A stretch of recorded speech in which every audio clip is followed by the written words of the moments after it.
Masu kallon mu assalamu alaikum. Barkanmu da wannan lokaci. Sunana Sa'id Mu'azu Bako na gidan TV na GinoTV.net. A halin yanzu ina tare da MD na ita wannan kafa wato GinoTV.net wanda nake so in tattauna da shi akan wasu cece-kuce da suke ta yawo a tsakankanin al'umma a cikin gari. Na list ɗin da Ministry of Interior ta fitar akan Correctional Service, Civil Defense, Immigration da Fire Service. So shi ne muke so mu ji daga ranka shi daɗe ko me za ka ce akan wannan al'amari? Assalamu alaikum wa rahmatullah. Wa alaikum assalam wa rahmatullah.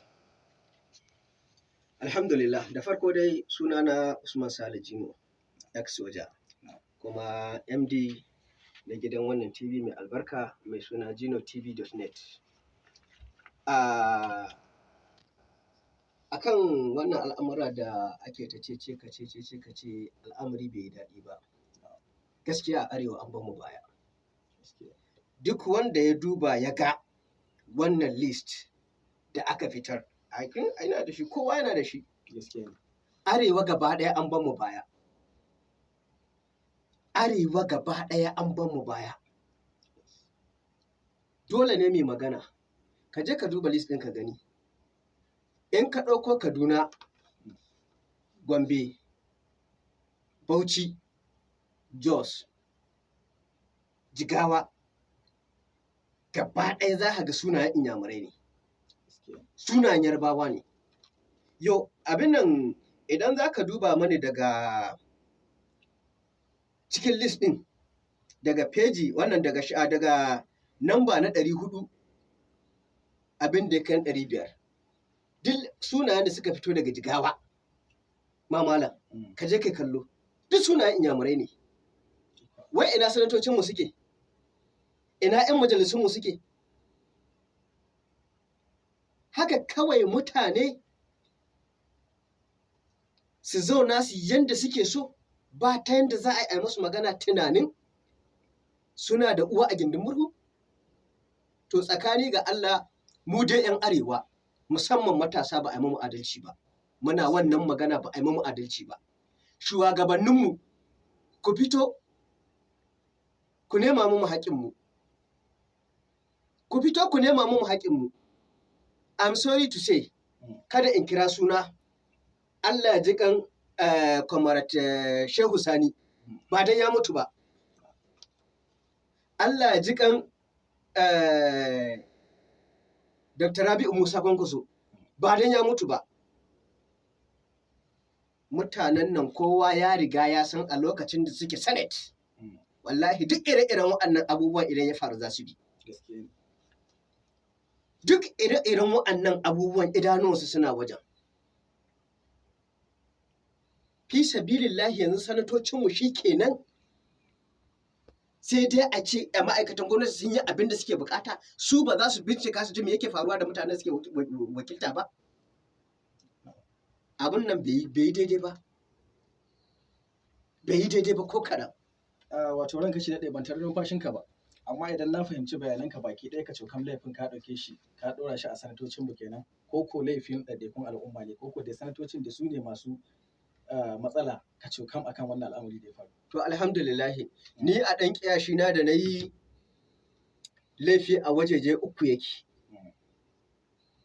Waje na farko, daga ainihin shugabannin shugabanni. Su wane ne shugabannin shugabanni? Su ne wa'anda shugabannin shugabanni su ne wa'anda al'umma za su je su dangwala mu ƙuri'a. Su samu su hau kan mulki ko kujerar da suke bukata. Ka sani, mutanen da za su ɗauko su tura ma'aikata kaza, ba al'umma suka dangwala ƙuri'a aka zaɓe su ba. Su ne suka zaɓe su da kansu. That is shugabannin shugabanni suna da wannan abu. Na ɗauke ka na ɗora ka akan wannan kujera. Kamar misali, ni an zaɓe ni, an kawo ni a waje kaza in zo in yi aiki, sai na ɗauko ka na kawo ka. Duk da mun riga mun san duk wanda ake ɗauka a sanya a waje ba cancanta su sanya ba.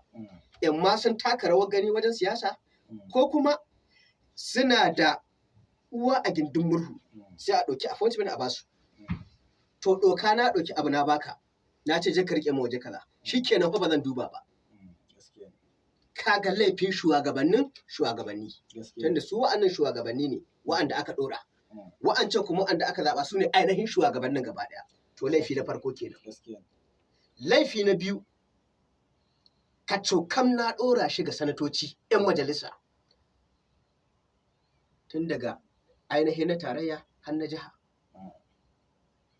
mu ɗauka a nan mu Katsina muna da 'yan majalisanmu muna da sanatocinmu wa'anda wallahi tallahi wasu sanatocin wasu 'yan majalisun ba su san ina mazaɓa kaza take ba amma mutane sun dangwala masu ƙuri'a ku yi ƙoƙari ku je ku kare su ba ku kare su ku yi ƙoƙari ku dinga bincikawa dangane da ɗaukan aiki ya ake yi dangane da kaza ya ake yi fi sabilillahi 'yan kudu za su yadda misali ni Usman a ga sunana ya fito wai Usman ya fito daga bayansa fi sabilillahi to har ga Allah ni ina kira ga ainihin shugabanni wa'anda al'umma suke zaɓa su kuma su ɗauko wasu su ba su appointment har ga Allah su ji tsoron Allah wallahi azun sai Allah ya tambaye su ran tashin alƙiyama ɗaya kenan abu na biyu sanatocinmu 'yan majalisunmu su ma su ji tsoron Allah wallahi sai Allah ya tambaye su ranar tashin alƙiyama ka je jigawa ka gani malam Ciku Imoka wannan Ezekiel wane a jigawa haba da Allah duka ka ce duka list ɗin babu sunan Bahaushe ko ɗaya akwai Hausawa amma kashi 99 duk 'yan kudu ne in aka ce maka kudu daga Yarbawa sai Inyamurai kashi 99 to baka ganin cewa akwai wata rashin kaman enlightenment wayar da kai ga shi matasanmu a kansa san da shirin kafin lokacin da za a ce ka je ka duba lungu da sako tun da aka ce an ɗan buɗe fotan na ɗaukan aiki tun daga wannan ma'aikata da ka ainihin lissaho wace ma'aikata ce kace akwai civil defense yes gaba ɗaya yaranmu matasanmu waɗanda suka je suka cike wannan fom nasu Allah ya yawa da su Allah ya yawa da su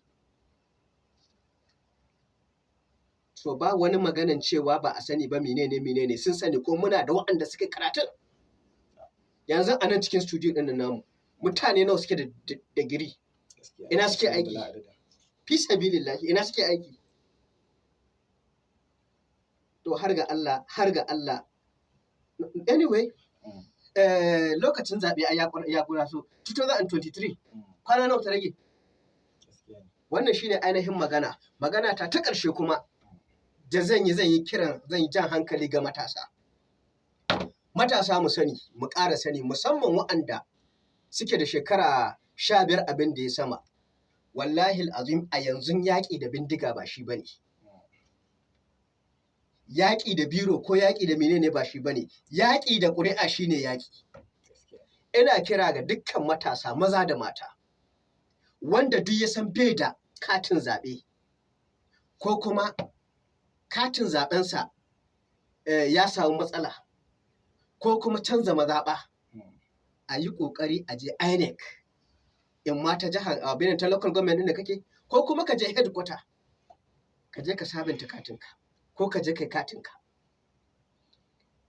Allah maɗaukakin sarki yana cewa la ta hazan ka gani duk abin da muke tunanin muna fuskanta mu yi haƙuri kada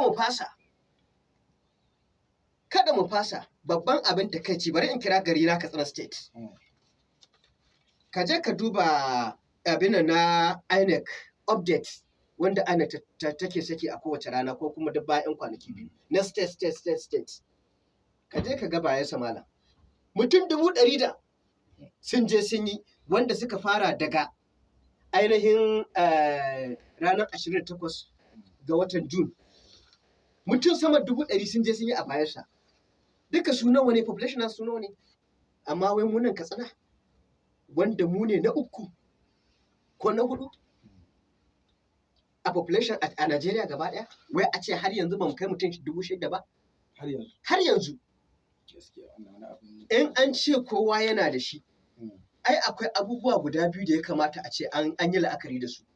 Abu na farko, a kowace rana sai ka samu mutanen da suka shekara 18 a kowace rana. Shin a cikin shekara ko a wata yara nawa suka samu shekara 18? Abu na farko kenan. Abu na biyu, hukumar zaɓe ta ƙasa ta ƙara mazaɓu. Ta ƙara mazaɓu lungu da saƙo. Ya kamata kowa ya je kusa da ainihin rumfarsa, ya nemi sunan rumfarsa, nambar rumfarsa, ya je a mashi rijista sai sabunta rijistarsa da wannan. Wannan shine ainihin kirana ga al'umma, kuma kirana ga ainihin manya su yi ƙoƙari su bi min wannan haƙƙi. In ba haka ba, to wallahi tallahi mun basu da Allah. Wannan shine ainihin magana. To alhamdulillah. Masha Allah. MD mun gode kwarai. To masha Allah. Allah mai da kai inda ka fito. To madalla, alhamdulillah. Masu kallon mu a nan ne muka kawo ƙarshen wannan tattaunawa tamu da MD na GinoTV.net, wato Usman Sale Gino X Soja. Da fatan mun fa'idantu da abubuwan da muka ji daga gare shi. Allah ya sa mu dace. Sai wani lokaci.